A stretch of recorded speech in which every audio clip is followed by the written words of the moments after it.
नमस्कार मित्रांनो, आपल्या सर्वांचं स्वागत आहे खबर लाईट यूट्यूब चॅनलमध्ये। शेतकऱ्यांच्या वाटेकडे डोळे लावून बसलेल्या नुकसान भरपाईचा अखेर निर्णय झालेला आहे। फेब्रुवारी ते मे 2025 या कालावधीमध्ये गारपीट, अवकाळी पाऊस आणि अतिवृष्टीमुळे राज्यभरात झालेल्या शेतकऱ्यांच्या नुकसानीसाठी राज्य शासनाने मोठा निर्णय घेतलेला आहे। मित्रांनो, 22 जुलै 2025 रोजी एक महत्त्वाचा GR जारी करण्यात आला आहे आणि त्या अंतर्गत 3,98,603 शेतकऱ्यांना एकूण 337 कोटी 41 लाख रुपयांची नुकसान भरपाई ही मंजूर करण्यात आलेली आहे। आज आपण हाच GR सविस्तरपणे समजून घेणार आहोत, त्यामुळे व्हिडिओ शेवटपर्यंत नक्की बघा। मित्रांनो, फेब्रुवारी ते मे 2025 या कालावधीमध्ये राज्यात अनेक भागात गारपीट, अतिवृष्टी, वादळे, वारे आणि अवकाळी पावसामुळे मोठ्या प्रमाणात शेतीचं नुकसान झालं। वेगवेगळ्या जिल्ह्यांमधून विभागीय आयुक्तांनी नुकसान भरपाईसाठी प्रस्ताव पाठवले होते। त्याच्या अनुषंगाने अखेर राज्य सरकारने ही नुकसान भरपाई मंजूर केली आहे। या GR नुसार ही मदत DBT म्हणजे डायरेक्ट बेनिफिट ट्रान्सफर या पद्धतीने थेट शेतकऱ्यांच्या खात्यामध्ये जमा केली जाणार आहे। त्यासाठी शेतकऱ्यांची KYC ही अनिवार्य असून एकदाच मदत ही मिळणार आहे, म्हणजे कोणत्याही शेतकऱ्यांना दुबार मदत नाही। याची विशेष काळजी घेण्याच्या सूचना GR मध्ये देण्यात आलेल्या आहेत। आता बघूया कोणत्या विभागातील किती शेतकऱ्यांना किती नुकसान भरपाई मिळणार आहे।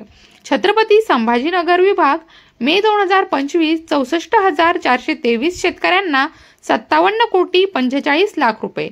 यामध्ये बीड 30,302 शेतकरी म्हणजेच 28 कोटी रुपये। लातूरमध्ये 13,490 शेतकऱ्यांना 10.85 कोटी। एप्रिल 2025 साठी 2,955 शेतकऱ्यांना 2.44 कोटी आणि लातूर जिल्ह्यातील विशेष 84 शेतकऱ्यांना 7.44 लाख रुपये।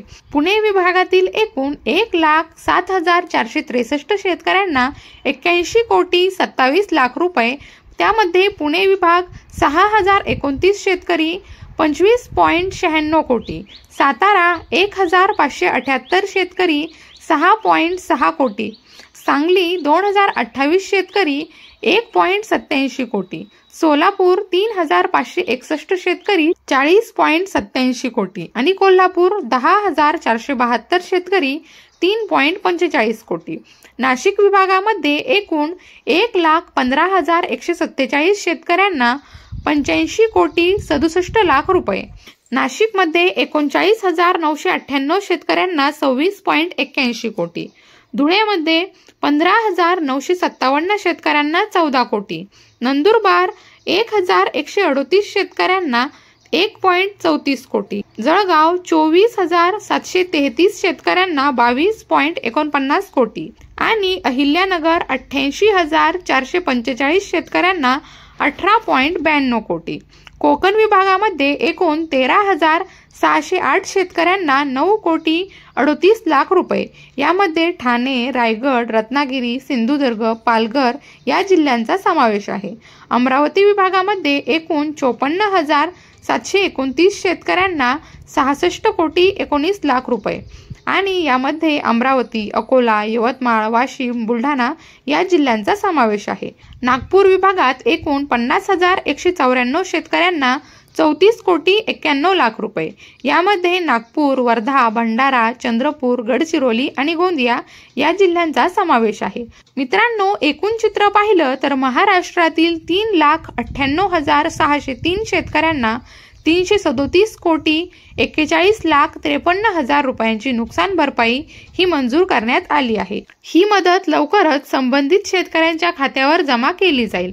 पात्र शेतकऱ्यांची यादी लवकरच वेबसाईटवर प्रकाशित केली जाणार आहे आणि त्यानंतर KYC करून वितरण हे सुरू होईल। आपल्या नावाची यादीमध्ये नोंद आहे का हे पाहण्यासाठी maharashtra.gov.in या संकेतस्थळावरती नियमितपणे भेट द्या। बँक खातं DBT साठी अपडेट ठेवा। KYC पूर्ण असणं अत्यंत महत्त्वाचं आहे। मित्रांनो, ही नुकसान भरपाई मिळणं ही आपल्या संघर्षाची आणि संयमाची फलश्रुती आहे। शासनाने मोठा निर्णय घेतलेला असला तरी योग्य माहिती आणि काळजीपूर्वक पावलं उचलणं आपल्याच हातात आहे। हा व्हिडिओ तुमच्या मित्रांपर्यंत, शेतकरी बंधूंपर्यंत नक्की पोहोचवा, म्हणजे प्रत्येकाला आपल्या हक्काची मदत वेळेवर मिळेल। भेटूयात नवीन माहितीसह, नवीन अपडेटसह। तोपर्यंत लाईक करा, शेअर करा आणि सबस्क्राईब करायला विसरू नका। धन्यवाद।